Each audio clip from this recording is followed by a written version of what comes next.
Dystopia warning. Deep breath. Firstly, are you okay?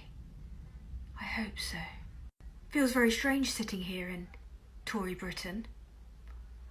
I imagine you must be feeling a lot like I am. Shaken, troubled, worried for the well-being of the most vulnerable in society that are suffering terribly under this sociopathic set of shithouses, rather than focusing all of your attention on an ITV presenter that shagged a colleague and lied about it. Yeah, that's right, on a week when an endless stream of bullshit was pouring out of number 10. Yeah, I know, that's any week. Same shit, different river. News stations decided to dedicate rolling coverage to what should be an HR matter for a broadcaster, rather than the Conservative government trying to, I don't know, off the top of my head, evade all scrutiny, responsibility and accountability for their heinous mishandling of a deadly pandemic. And this is what I mean when I say the Conservatives control the comms. They control the output, they control the information that we receive quite a lot of the time, yeah. To the point where they've, amended the Official Secrets Act so that journalists can't embarrass them. Well, if you don't want to be embarrassed, how about you stop rolling out brothels at 4 a.m, half naked, you bunch of fucking clowns. Now, Prince Harry made a very important point this week. He said, and I quote, "Democracy fails when your press fails to scrutinise and hold the government accountable and instead chooses to get into bed with them so they can ensure the status quo." Yes, Harry. Now, old Sunak here is turning out to be the most memeable Prime Minister we've had recently. We've had about 70. He's almost more memeable than pork markets, and she resembled a fucking waxwork. All he's done really this week is stand on a boat, malfunction, and just keep saying those pledges. But the thing that interests me the most about Rishi Sunak isn't so much him, it's the effect that he has on other people. Okay, take into account that these people are supposed to be his mates, yeah? And so are these people, because they're the press.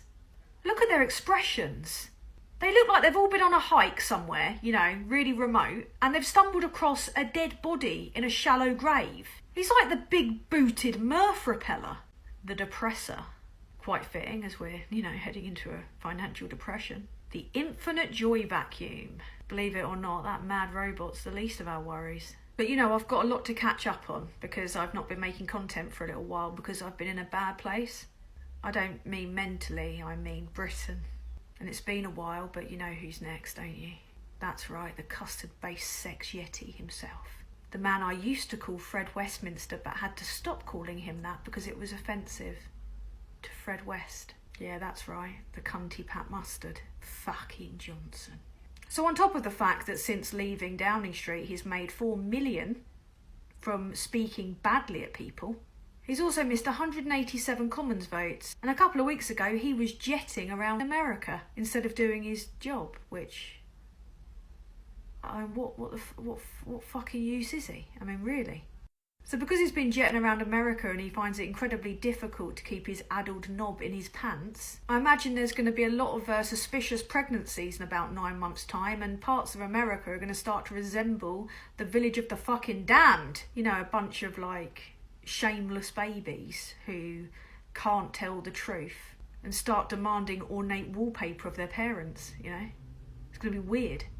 So one of the big things that he's been involved in, obviously, is that he's been referred to the police again for lockdown violations. Now, I'm telling you this, a pandemic is terrifying enough to endure. But facing it whilst being governed by sociopathic criminals was nothing short of horrifying.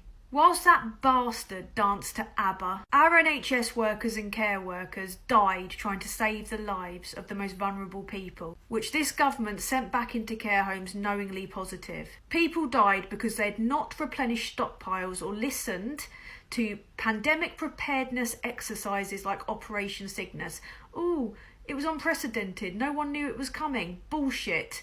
They knew. But yet, instead of replenishing those stockpiles properly, they set up VIP lanes so their mates could get access to millions of taxpayers' money. And if they were found to have not provided adequate equipment, the government just wrote it off as fraud. Now they're making us pay it back, whilst that money sits offshore, either in bank accounts or on fucking yachts. And now, to add insult to injury, they're trying to conceal the truth, decide which evidence they provide to the inquiry, not just to evade accountability, but to stop us from seeing what they were really up to and what they were really saying. Over 220,000 people dead, billions lost to fraud. They're ordering a judicial review into their own fucking inquiry so they can avoid giving the information that is required, to avoid scrutiny, to avoid responsibility. Now, this inquiry, it's not even a criminal investigation.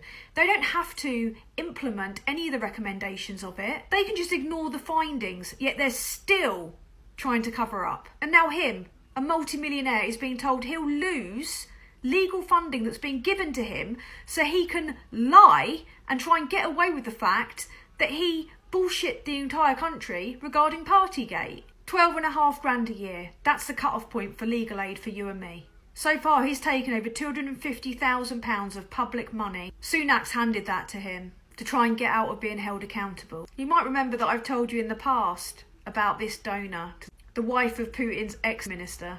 She's donated over £2 million to the Conservative Party. She used to sit in meetings with Johnson. Well, she got awarded 150 grand of levelling up money. Meanwhile, the Conservatives are ending vital local suicide prevention funding. Funding has already been stopped in some of the areas with the highest suicide rates. Your government doesn't give a fuck about you, and few governments prove it more clearly than the Conservatives. I mean, it's blindingly obvious. If people in this country weren't broken beyond recognition by the grief of COVID and shattered by stress from, the financial worries they're going through because this government refuses to tax energy companies properly and is passing the bill from their extensive fraud and insider trading onto us, or if people weren't so willing to believe the bullshit and bow in reverence to these morons, then Westminster would be on fire, and fuck knows it deserves to be. On top of everything else, our right to protest is being taken away. Now, the government lost a vote in the House of Lords to change an element of the Public Order Bill, which would change the interpretation of serious disruption from protest to anything more than minor. The House of Lords voted against it. Now, the government are trying to use a ministerial decree to overturn the democratic vote of the House of Lords. Baroness Jones has tabled a fatal motion to stop the government breaking our democracy and breaking laws to make laws. They are 100% out of control. They are what my nan would refer to as running batshit, mate. Media blackout, obviously. So, in short, anybody still voting Conservative is either really fucking rich, really stupid, or really stupid and rich. Because there's no other logical reason for it, is there? But don't worry, we're organising behind the scenes. We've got a plan to fuck them up. Bring on the general election. We're coming for the bastards.